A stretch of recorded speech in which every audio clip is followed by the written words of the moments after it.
यास तूफान के कारण गांधी सागर के विशाल जलाशय में मत्स्य आकृत करते हुए नाव पलटने से 2 व्यक्ति जलाशय में गिर गए थे। एक ने अपनी जान नाव पकड़कर बचा ली, लेकिन दूसरा लापता हो गया था, जो आज शनिवार सुबह बुरावन गांव से 2 किलोमीटर दूर गांधी सागर जलाशय के किनारे पाया गया। अगर हम विभाग की बात माने तो ऐसा कहा गया है कि बीमा व लाइसेंसधारी ही जलाशय में मत्स्य आकृत करने के लिए जाते हैं। आगे की जानकारी के लिए जब वॉइस ऑफ एमपी की टीम मत्स्य विभाग के अधिकारी जी डोंगर एवं समिति प्रबंधक भगवान भोई से चर्चा की, उन्होंने इस विषय को लेकर क्या कहा, सुनिए। प्रथम दक्षता तो कोविड की गाइडलाइन के जो नियम है वो कलेक्टर महोदय से जारी होते हैं, जो मत्स्य महासंघ को प्राप्त हैं।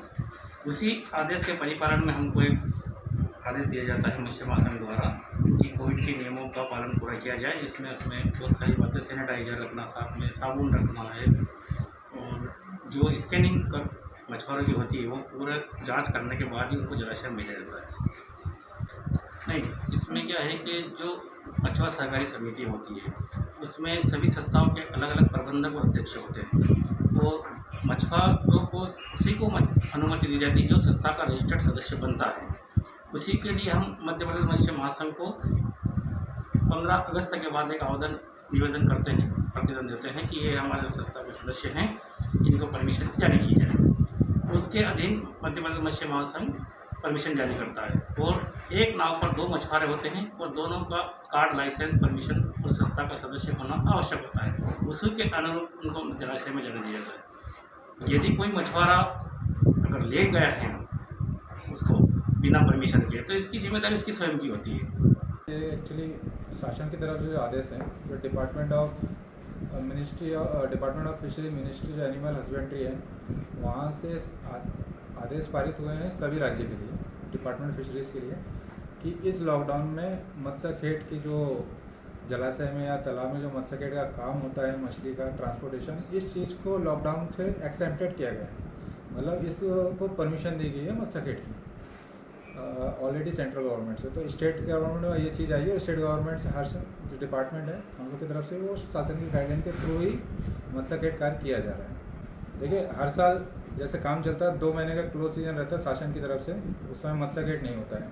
उसके बाद जब मत्स्य खेत कार्य शुरू होता है 15 अगस्त के बाद, 16 अगस्त से, तो समिति की तरफ से आवेदन आते हैं कि उनके जो रजिस्टर्ड मछुआरे रहते हैं उनकी सूची आती है, उसके बेस में हम लोग उनका लाइसेंस बनाते हैं, और लाइसेंस धारक ही मत्स्य खेत करने मतलब जलाशय के अंदर ही जाता है। इसके अलावा जो बिना लाइसेंस का रहता है वो व्यक्ति जलाशय में नहीं जाता है। अब जो आदमी, जैसे अभी घटना जो भी है, बिना लाइसेंस वाला अगर कोई व्यक्ति जलाशय में पाया जाता है, तो जो आदमी उसको लेके गया है, चाहे वो कोई भी हो, उसके ऊपर जिम्मेदारी बनती है पूरी की। हम इस चीज़ को नकारते, मतलब हम इस चीज़ को आगे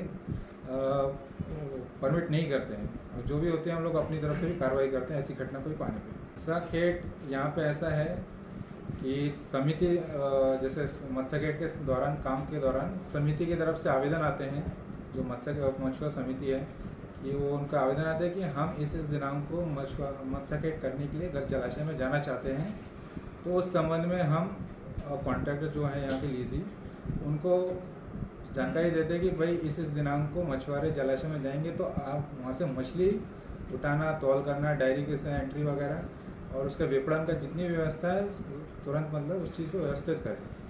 तो जैसे क्योंकि मछली, मत्स्य खेत हो गया, मछली आ गई, अब आने के बाद उसका सेलिंग भी होना है ना, उसको दूसरी जगह पहुंचाना है, तो मछली ख़राब ना हो और इनका जो है तौल के हिसाब से इनको पैसा मिले, तो इस हिसाब से प्रक्रिया चलती रहती है। रामपुरा से अजय सिंह सिसोदिया के साथ शेख इशाक की रिपोर्ट।